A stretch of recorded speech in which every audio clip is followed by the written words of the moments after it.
Our next speaker is another good friend and colleague of mine, Dr. Simon Thornley. Dr. Simon Thornley is a public health physician and epidemiologist at the University of Auckland. He was one of the first academics in New Zealand to draw attention to the problem of sugar in 2008 with his co-authored paper, The New Zealand Sugar Fructose Fountain, Time to Turn the Tide, which was published in 2010. He has also explored the addictive nature of sugar and refined starches in his co-authored book, Sickly Sweet, Sugar, Refined Carbohydrate, Addiction and Global Obesity. He teaches undergraduate epidemiology and statistical computing to Bachelor of Health Science students at the University of Auckland. So Simon, can you please give him a warm welcome.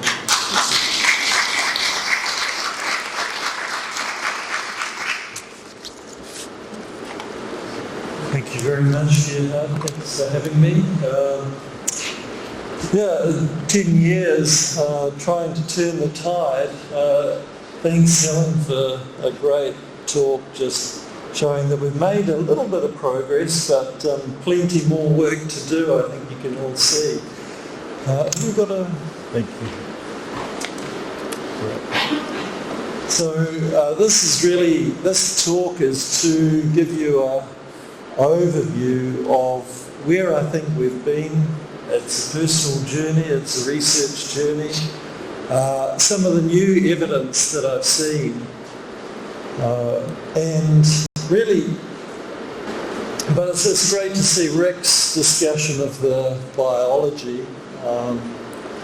My take is looking at the big picture and the numbers.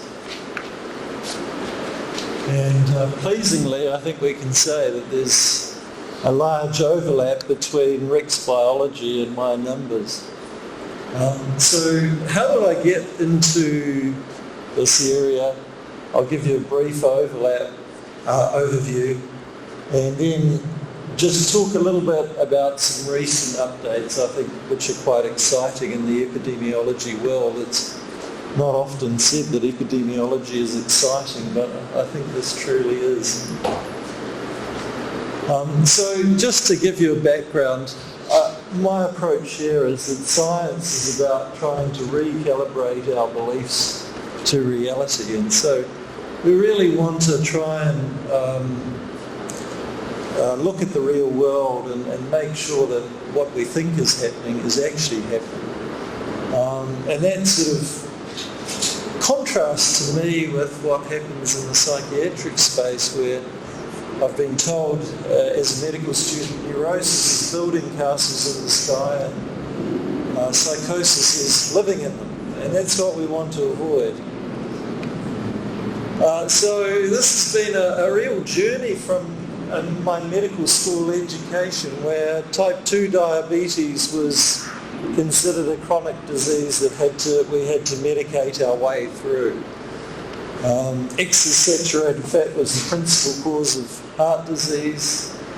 Excess energy intake was the main problem. Excess salt was another big problem that we had to avoid. And sugar was completely off the radar.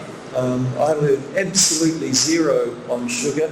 And remember, when I first thought about sugar, I got my 1,000-page Oxford textbook of medicine, and I could only find one sentence on sugar, and it was that it was exonerated as a cause of diabetes. So there you go, that was collective medical wisdom at the time. Starch was completely off the radar. So excess fat was the key. This is what greeted you as you walked through Auckland City Hospital. Thankfully they've changed that. I think perhaps I showed this at the first Fizz conference, and that was maybe one of my small success stories, getting rid of that. The traditional dietary pyramid, which emphasises reducing fat, more and more starch. Everyone's got to have their fistful of carbohydrates. My journey started with some numbers, looking at what was happening at the big picture level. And I think this is a little bit hard to see, it doesn't project well in this auditorium, but what I noticed was that English-speaking countries seem to be winning the gold medal in the obesity stakes. And perhaps there was an idea, not just the language, but this idea was permeating through these English-speaking countries. And it seemed that countries that were most linguistically removed from English-speaking countries, Korea and Japan, their obesity epidemic was non-existent. In fact, they were very, very low. So that was the first bit that got me thinking. I stole on this slide from Rick. There's a very interesting paper by a chap called Michael. Said there was these two major theories at the time in the 60s where he compared the theory that saturated fat was causing heart disease and sugar. And really the conclusion was based on the observation that if you go back 300-400 years and try and work out what was being eaten in the UK, half the population wasn't eating a lot, but the other half was eating quite a bit, and much of that was a lot of saturated fat, and yet there was very little heart disease at the time. Yes, there was old people, yes, they could have had heart disease, yes, it could have been described, because physicians were very good at describing these things at the time. Whereas if we contrast that with sugar, what we see is this relentless rise, and it started with royals getting small amounts, it's expensive, slowly through tea and coffee, it increased with small dips around the war years when the merchant navy was getting shot by German submarines, and there was also at that time a reduction in cardiovascular mortality, coincidentally. Does anyone know where this photo was taken?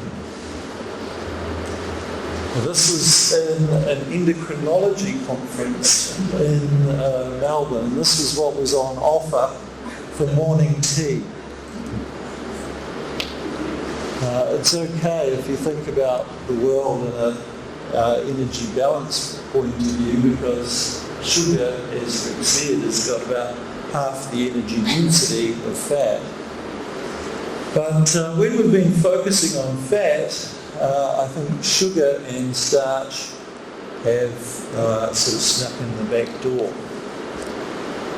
And what we've seen, I think, in the last 10 to 15 years is that, through some of this research, is that actually we can do something about these cardiovascular disease risk factors through diet and through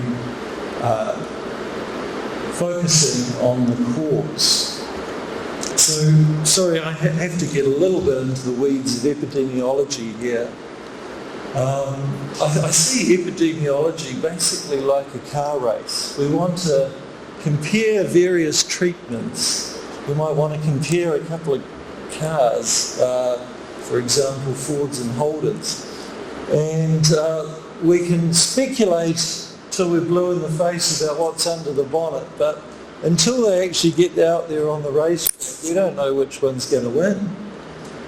And this is my kind of view of causation, where we've got these beliefs which are a little bit like our blocks, and we want to find the hole that fits the block best. And if we're having to force our beliefs through the data, which is the holes, we're going to get into trouble.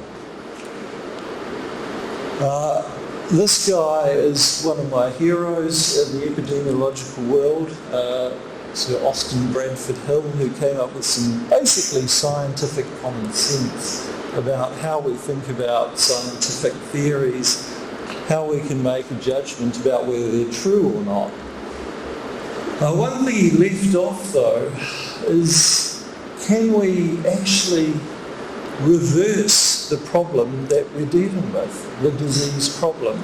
If we take our car to a mechanic, generally we expect a fairly high degree of certainty in our causation. We want that problem reversed, and that gives us a sense of certainty that this guy knows what he's doing. And I think the same is true for epidemiology. So if the problem goes away, that's very powerful evidence for causation. And that's what we're starting to see in the nutritional literature these days, is that actually nutritional ketosis, restricting sugar and starch, leads to reversal of various cardiovascular risk factors. And we see that this is mirrored in the physiology. We see all these risk factors for cardiovascular disease, things that in the old days we felt that we had to medicate our way through. But now, thanks to Rick and Rob, we can see that we can actually reverse these by addressing the dietary cause. So this is almost like when we see the engine light come on our car, instead of clipping the wires to that engine light, which is the medication approach, we actually look for the cause and address the cause. And so that's all very well, but of course in nutrition there's a million different dietary factors. And so when I had this looked at this evidence, I thought, well, let's look at some of the other evidence. And if you look at the highest level of evidence conventionally, which is a meta-analysis of randomised trials, on the saturated fat road, you look at trials which have compared low saturated fat to usual care, no difference in, so for non-epidemiologists, that odds ratio of 0.95 and a confidence interval contains an L value of 1 means no difference. So very disappointing. All these trials, some of the largest trials ever done in medicine, did not show a difference. On the other side, we don't have such good evidence. We don't have so many trials, but we have some pretty good observational evidence showing that percentage of energy from sugar from the US, which here ranges from about 2% to about 30%.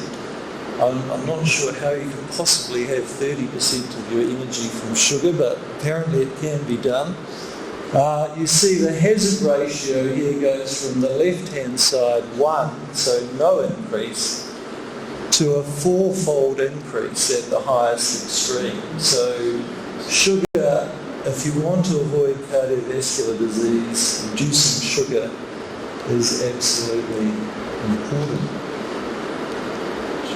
So this is, having done a PhD on CVD risk factors, this was my little synopsis. I could see evidence that sugar and starch are associated with a whole range of risk factors for cardiovascular disease. On the other side, very limited evidence.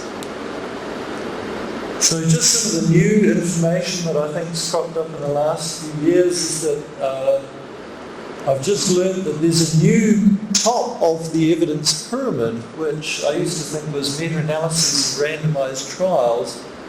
There's another one that's snuck in there that you may not have noticed, which is called a network meta-analysis, where instead of just comparing one group with another, we can actually compare a whole range of groups using a little bit of statistical jiggery pokery.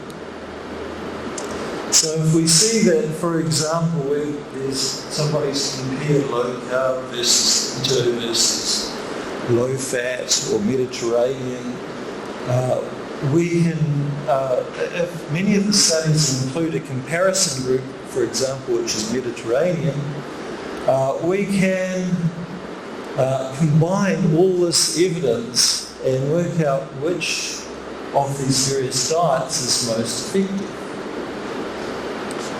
And we can compare direct and indirect comparisons. So here's, thankfully somebody's done the hard work for me. What did we find? A whole bunch of different studies. And here we've got low fat, low carb, high fat American with fish oil, high fat American, monounsaturated fat Mediterranean, high saturated fat, standard low fat. And what do we see in terms of the headline? That's the peace law, which may be a little bit unfamiliar to you. That's basically the probability that the intervention is better than all other competing interventions is 0.9, so 90%. And you see that the effect size in terms of which is here in weight reduction from baseline is actually highest from low carb. It's not completely consistent in the way that I would think, but we see the trend here is that low carb is reducing sugar and starch, has the best evidence of improved weight loss and is generally better than all other competing treatments. And you may say, you've just chosen the network meta-analysis that suits your theory, but actually you can see a whole bunch of these network meta-analyses coming to the same conclusion. And here's another one. So just to sum up, sugar has historically been overlooked as an important dietary risk factor for metabolic poor health and cardiovascular disease. Sugar is an important risk to health, but reducing starch seems to improve outcomes even further. Low carb and keto with the issue of reversing metabolic risk factors has strong evidence for causation. Network meta-analysis now has given compelling evidence, I think, for the superiority of this dietary approach of reducing sugar and starch. And I think thinking about reversibility is a powerful evidence for causation. So thank you very much.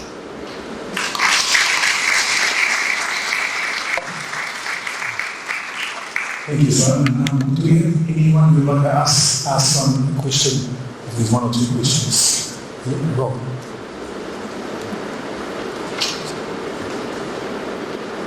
Can I ask you to go back to the pyramid slide for just a second? Now, go back. There you go.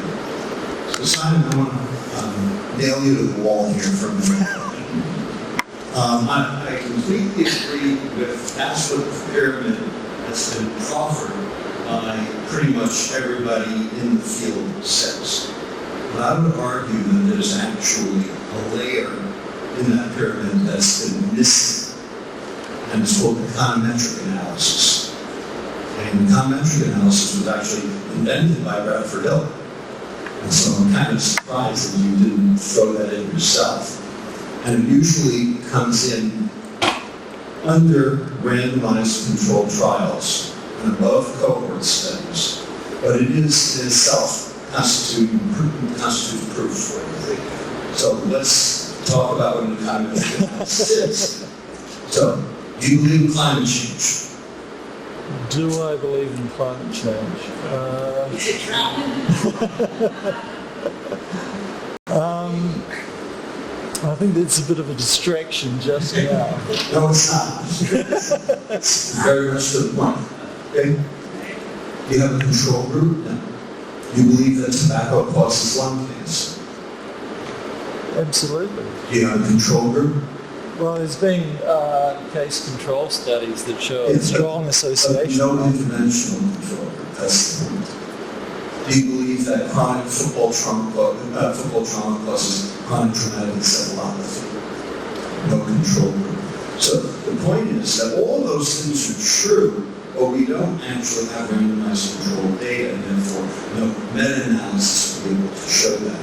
So what econometric analysis is natural history studies that have a component of time. No time, no econometric analysis. That looks at an output variable compared to an input variable over time, and it's got to be change in both of those and the ability to factor out all potential confounders. That's what we have for tobacco, that's what we have for football, and that's what we have for climate change. In fact, we have econometric analysis for sugar and diabetes. And that is missing from that pyramid. And most nutritional epidemiology, unfortunately, does not have a time factor. And so all it is discovery, it's not proof. But econometric analysis is proof. And for sugar, we have it. Sure, yeah.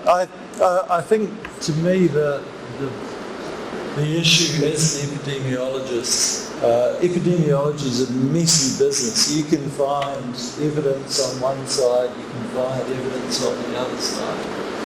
The issue that I think is important is to look for the best evidence in a field.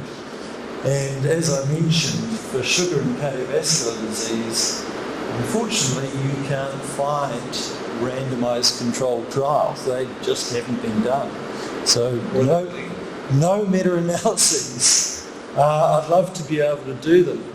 But the question for me when I look at an area is what is the best evidence in that area of what is available? And absolutely, some economists are very good at doing observational studies. Use a sort of different framework than traditional epidemiological frameworks, but no reason to throw them out. Absolutely, I totally agree.